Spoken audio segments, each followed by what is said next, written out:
Have you ever woken up and immediately felt heavy?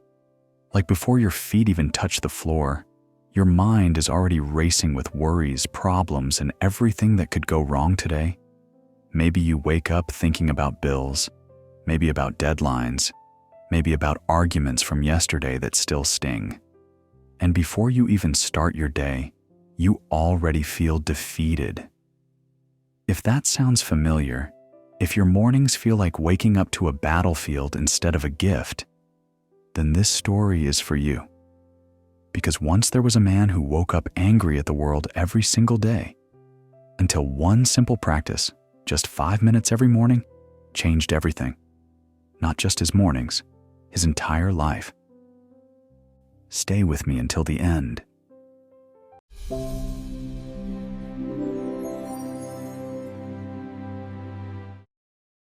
In a bustling city where buildings reached toward the sky and people rushed through life like water through cracks, there lived a 35-year-old man named Daniel. Daniel had what most people would call a good life. A stable job as an accountant, a decent apartment, enough money to pay bills. On paper, he had no reason to complain. But every single morning, Daniel woke up miserable. The moment his alarm rang, his first thought wasn't gratitude for a new day. It was dread, another Monday. More work I don't want to do. More traffic, more stress, more of the same. He would lie in bed for 10 minutes, scrolling through his phone, looking at news that made him angry and social media posts that made him feel inadequate. Other people's vacations, other people's success, other people's happiness.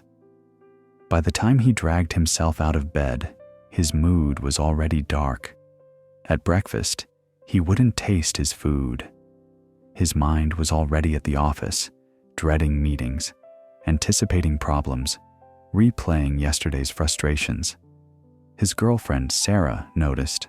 Over coffee one morning, she said gently, "Daniel, when was the last time you actually enjoyed waking up?"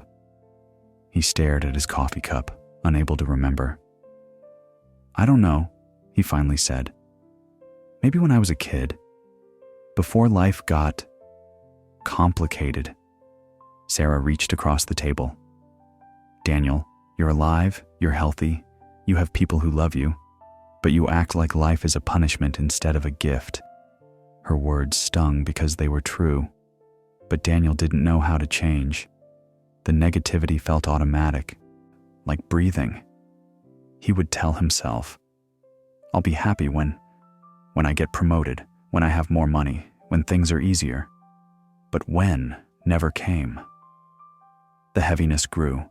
Daniel's sleep got worse. His relationships suffered. Even good news, a raise at work, a sunny day, couldn't break through the fog of his negative mind.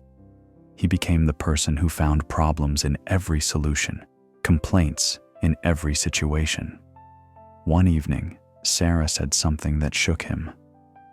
"Daniel, I love you, but I can't keep waking up next to someone who hates waking up." That night, Daniel couldn't sleep.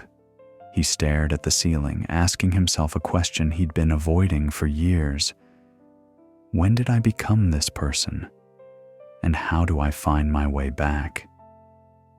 The next morning, Daniel woke up at 5:30 a.m., unable to sleep. Instead of lying in bed with his thoughts, he did something unusual. He went for a walk. The city was still quiet. The sun hadn't fully risen. The air was cool and clean. In a small park, he saw an elderly man sitting on a bench, feeding birds. The man looked to be in his 70s, dressed simply, with a peaceful expression that seemed out of place in the rushed city. What struck Daniel was this: the old man was smiling.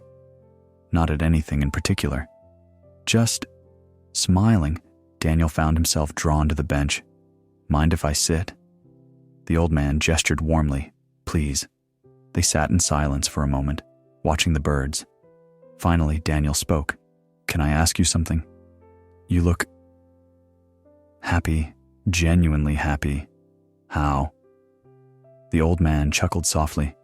You think happiness is something you find? Isn't it? Daniel asked. No, young man. Happiness is something you practice every single day. Daniel frowned. Practice? The old man nodded. Tell me, what was your first thought when you woke up this morning? Daniel hesitated. Honestly, I thought, another day I have to get through. And yesterday? Pretty much the same. And the day before that?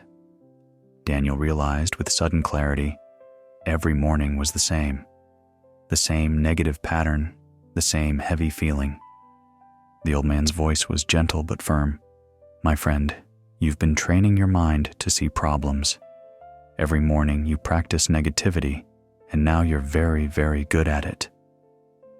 Those words hit Daniel like cold water. Training. He'd never thought of it that way. But it was true. Years of waking up negative had made negativity his default. Is there a way to untrain it? Daniel asked quietly. The old man smiled. There is, and it starts with 5 minutes. Just 5 minutes every morning. The old man reached into his pocket and pulled out a small, worn notebook.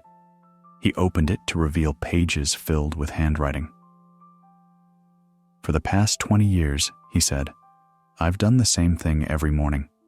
Before I check my phone, before I think about my day, before I do anything else, I write 3 things I'm grateful for. Daniel looked skeptical. That's it? Just writing things down? The old man picked up 2 stones from the ground, one dark, one light. Imagine your mind is like a garden. Every morning, you plant seeds. If you plant worry, fear, and complaint. He held up the dark stone. That's what grows in your mind all day. But if you plant gratitude, appreciation, and awareness of goodness, he held up the light stone that grows instead.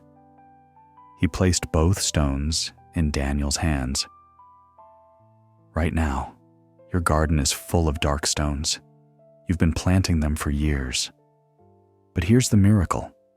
You can change what you plant, starting tomorrow.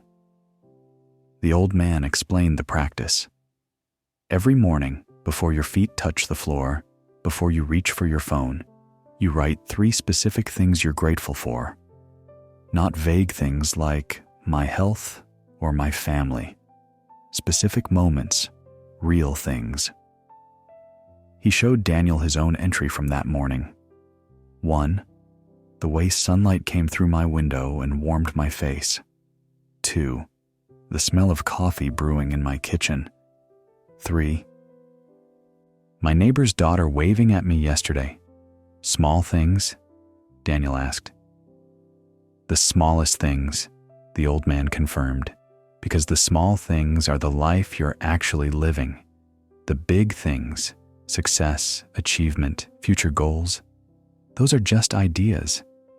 But the small things, those are real. Those are now. Here's what will happen, the old man continued. The first few days will feel awkward.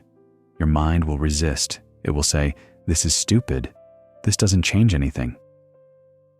That's normal. Keep going.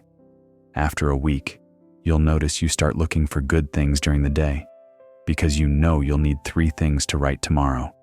After 2 weeks, you'll catch yourself appreciating moments as they happen.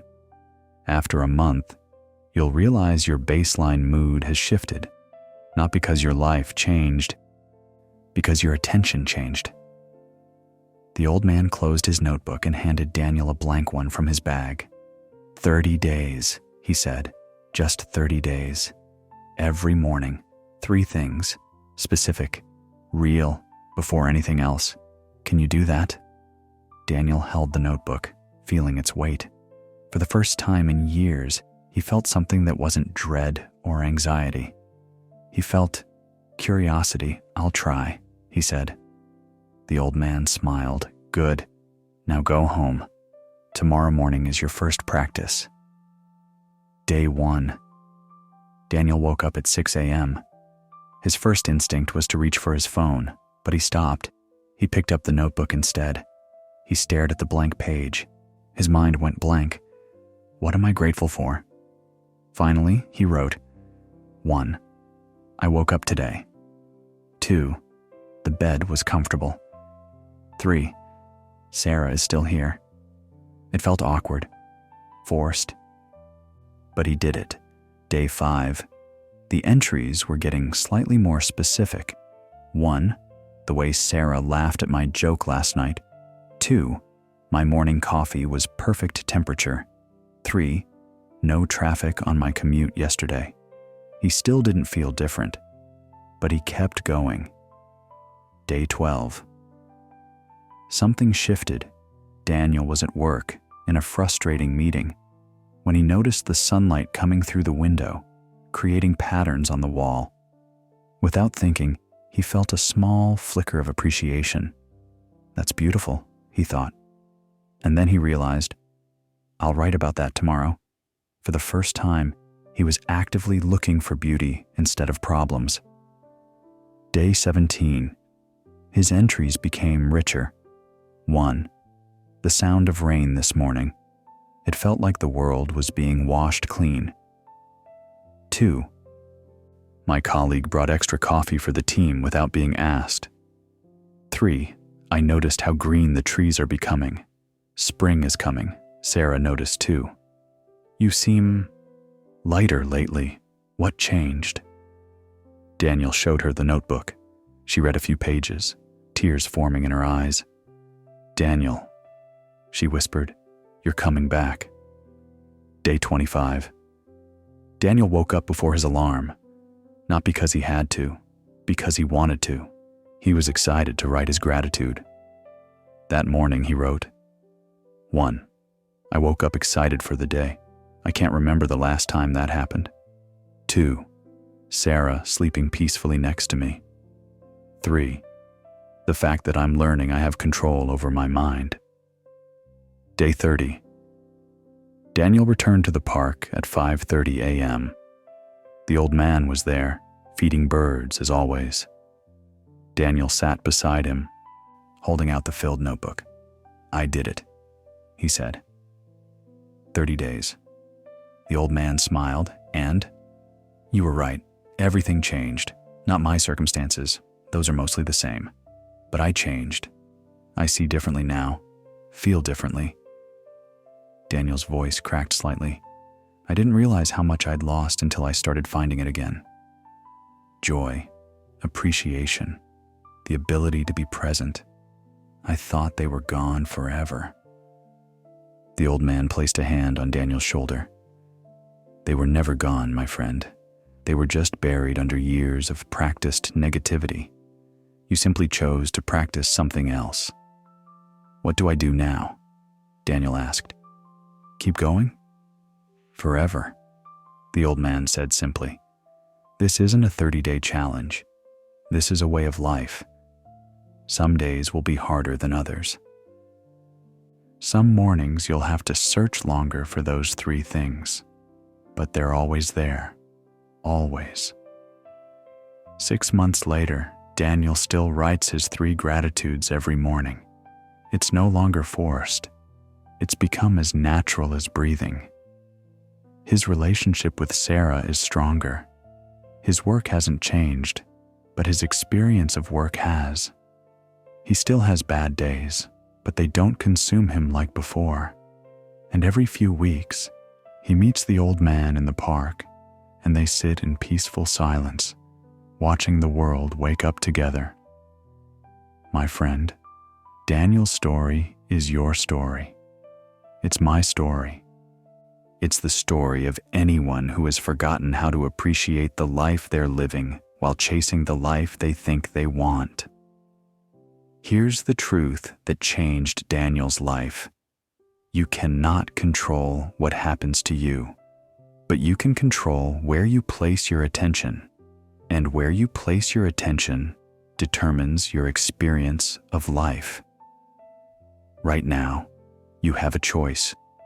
You can wake up tomorrow the same way you woke up today, reaching for your phone, filling your mind with news and notifications, starting the day reactive and anxious.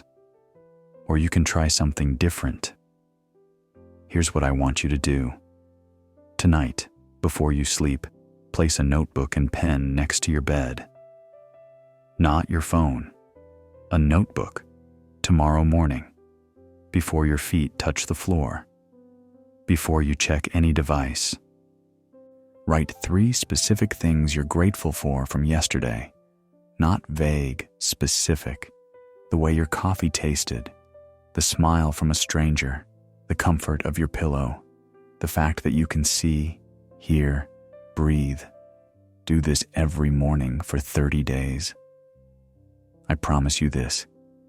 If you commit to this practice, you won't just change your mornings. You'll change your life. Not because life gets easier, but because you get better at seeing the good that's already there.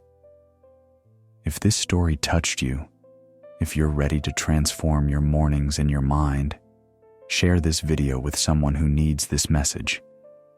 Drop a comment with the first thing you're grateful for right now, even if it's small. Let's practice together. I'll be back with another story to help you grow.